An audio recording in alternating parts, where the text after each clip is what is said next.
Shalom,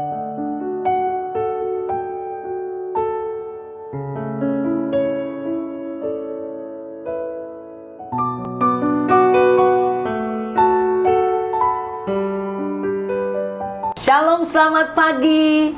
Jumpa lagi dengan saya Pendeta Deborah Dumasis Yanipar yang akan didampingi narasumber kita, Ibu Pebi Kosasi. Shalom. Dari CBM Channel atau Christ Bright Ministry dalam acara WTM, Wisdom in the Morning. Sarapan firman Tuhan, sarapan hikmat. No Bible, no breakfast. Saudaraku, hari ini adalah pesta Natal yang luar biasa. Mata pestanya adalah hari hanya tanggal 25 Desember yang dirayakan oleh seluruh bangsa yang percaya kepada Tuhan, yaitu hari Natal, kelahiran Yesus Kristus. Namun saudaraku, kita tidak boleh terhanyut dalam celebration. Kita harus terus membaca kitab Amsal supaya karakter kita menjadi sama dengan Kristus. Hari ini saudaraku, Ibu Pebi Kosasi akan berbagi sharing kepada kita dengan rema yang beliau dapatkan dari Amsal pasal 25 ayat 28. Saya bacakan untuk saudara. Orang yang tak dapat mengendalikan diri adalah seperti kota yang roboh temboknya. Saya ulang sekali lagi. Orang yang tak dapat mengendalikan diri adalah seperti kota yang roboh temboknya. Rema apa yang bisa Ibu Pebi Kosasi sampaikan kepada jemaat, kepada kita semua tentang ayat ini? Silahkan. Iya. Selamat Natal untuk kita semua. Wow. Sukacita Natal menyertai kita sepanjang hari ini, bahkan sepanjang setahun ke depan. Amin. Yesus lahir di hati kita setiap hari. Amin. Nah, dari kitab Amsal 25 ayat 28 ini ada kata yang sangat menarik perhatian saya. Kota yang roboh temboknya.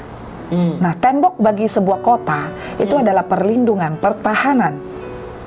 Zaman dulu orang-orang zaman dulu suka saling berperang, memperebutkan wilayah, dan kemudian mereka akan membangun tembok yang besar, yang kokoh, untuk mempertahankan. Itu suatu hal yang sangat urgent, penting, buat satu kota, buat satu negara. Nah, kalau kota itu temboknya roboh, artinya apa? Musuh gampang masuk. Betul, Bu.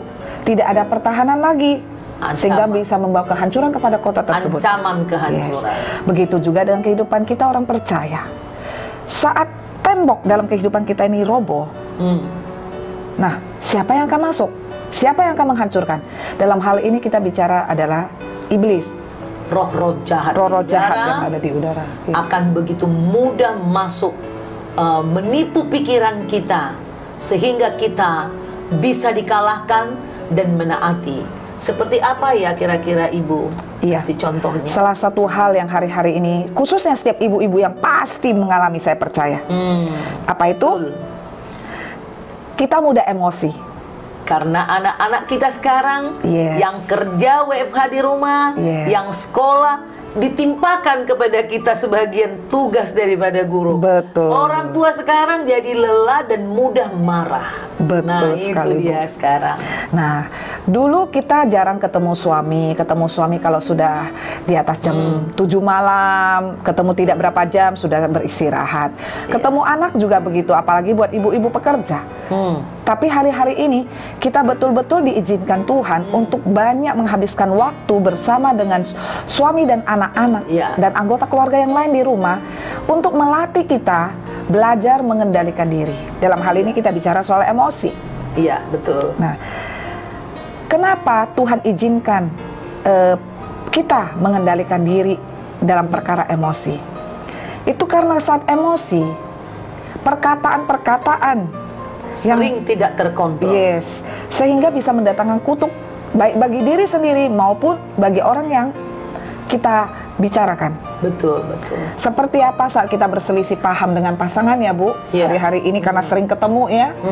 Terus saat mengurus anak juga, ngajarin anak online tidak gampang, tidak mudah untuk ibu-ibu yang memiliki lebih dari satu anak khususnya. Nah, bagaimana kita menyikapinya, Ibu? Iya.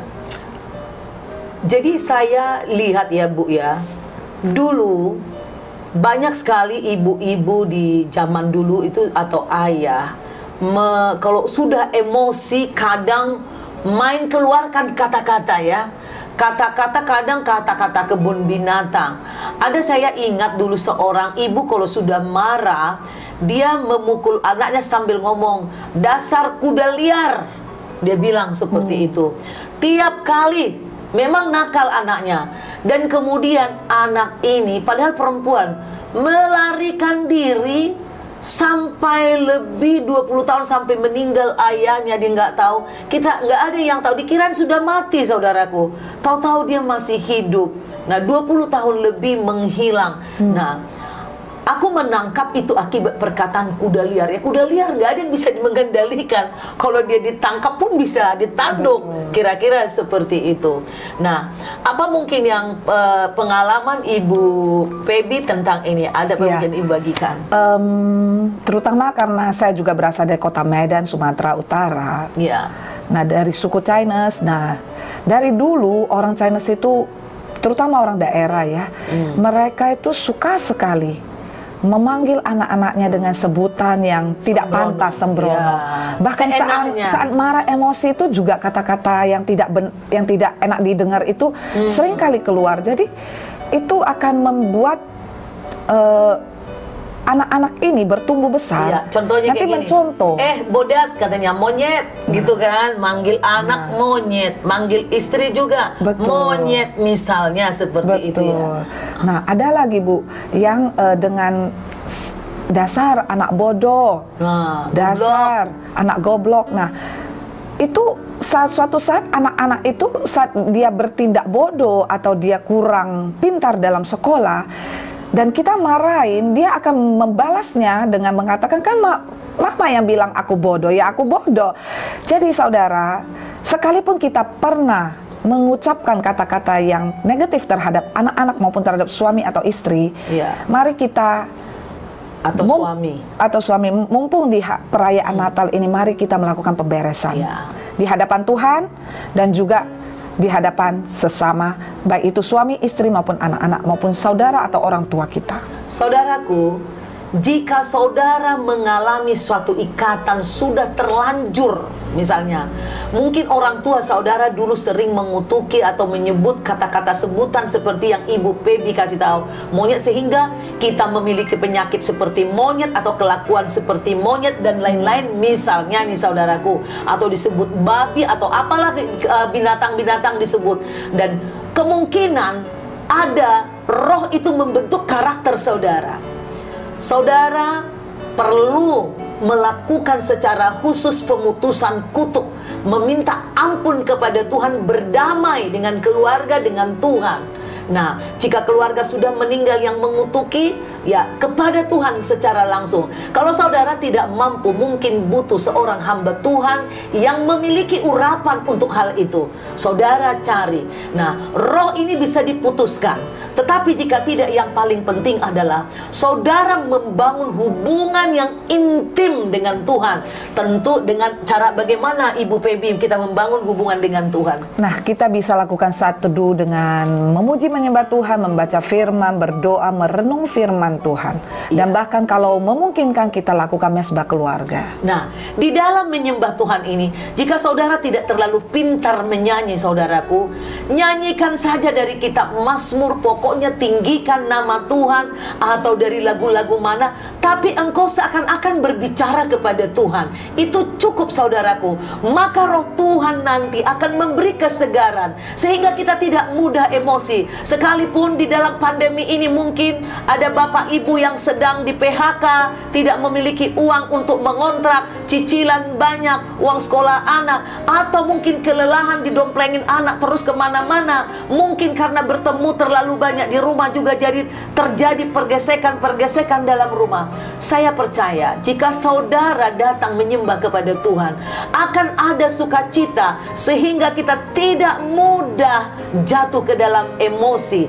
Maka ini yang disebut kota yang memiliki tembok. Jadi tembok kita adalah puji-pujian kepada Tuhan itu, Amin. saudara. Firman Tuhan. Dan firman Tuhan yang hidup. Amin. Cukup, Bu? Cukup.